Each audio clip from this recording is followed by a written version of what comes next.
Bon, à quoi ça peut servir? À différentes choses, parce que bon, ça nous crée plein de variantes de formes.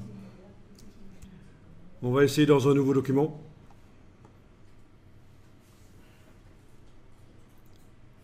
Voilà un nouveau document dans lequel on va aller dessiner rapidement un sapin avec le crayon.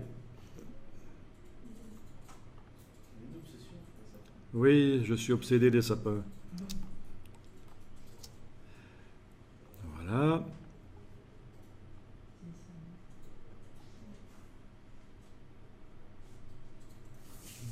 Voilà. Un sapin.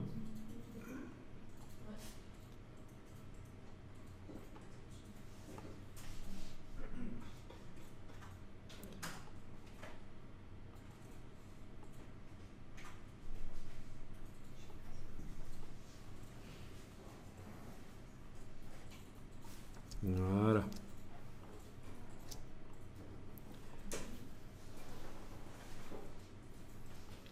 Ok, tant que j'y suis, je vais lui mettre un contour. Voilà. Ah tiens, il me fait un truc bizarre là. Il y a comme une pointe. Ah oui, il y en a réellement une. Donc ce genre de choses, avec l'outil de conversion, on peut aller mettre une petite tangente là et ça devrait régler le problème. Voilà.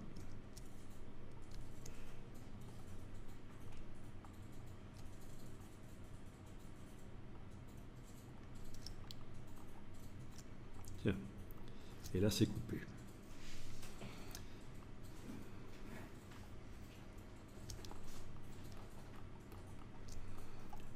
Ok, bref, vous avez un sapin.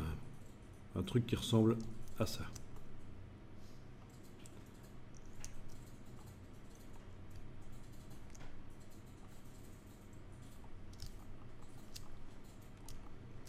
Eh bien, on va le dupliquer. Avec la flèche noire, vous allez le déplacer en enfonçant la touche Alt.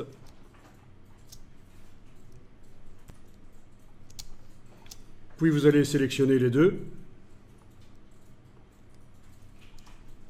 Et avec l'outil de dégradé de forme, vous allez faire un clic sur le dessus du sapin et un clic sur le dessous. Et vous avez un dégradé de forme. Donc j'ai fait exprès de faire une erreur pour montrer qu'une fois qu'un dégradé de forme est fait, ben, si c'est foireux, il faut l'annuler.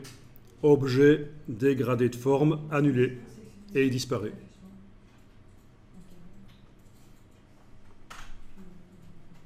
Oui, et alors on a quelque chose qui reste, c'est le tracé qui était entre les deux, qui ne nous sert plus, on va le jeter.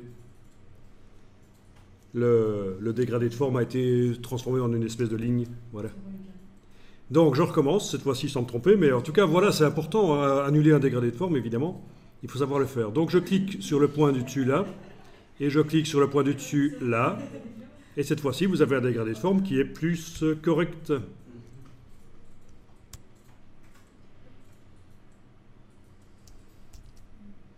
Ok.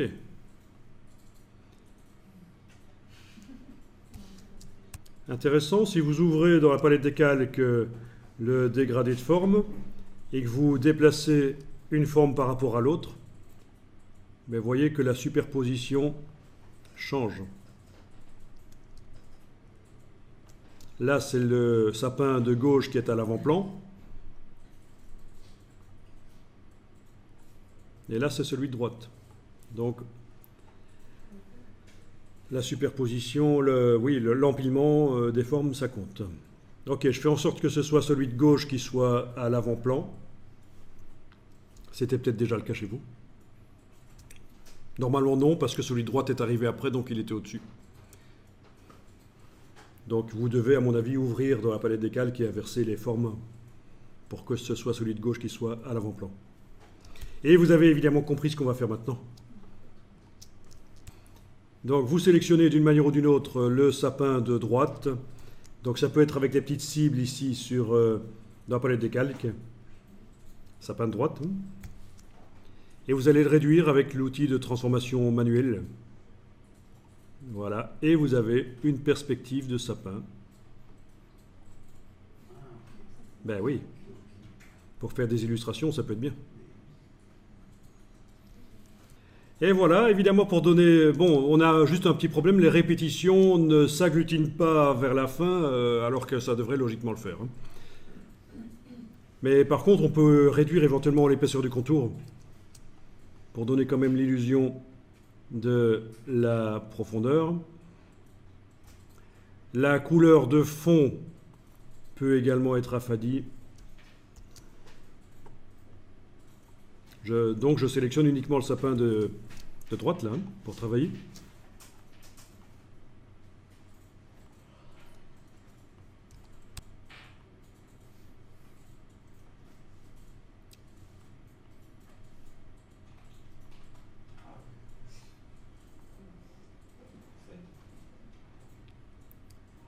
Ok.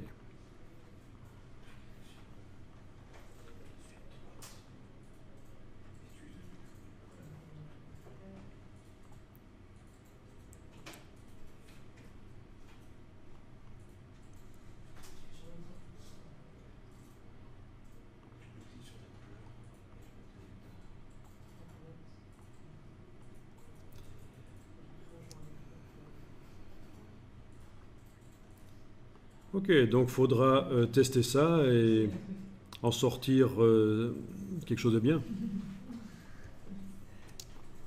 C'est une des utilisations, donc, bien sûr, vous pouvez comme tout à l'heure aller régler le nombre d'étapes. Objet, option de dégradé, étape. Voilà. C'est le nombre de sapins qui se trouve entre les deux extrémités. Si je mets 5, ben j'ai 7 sapins en tout forcément.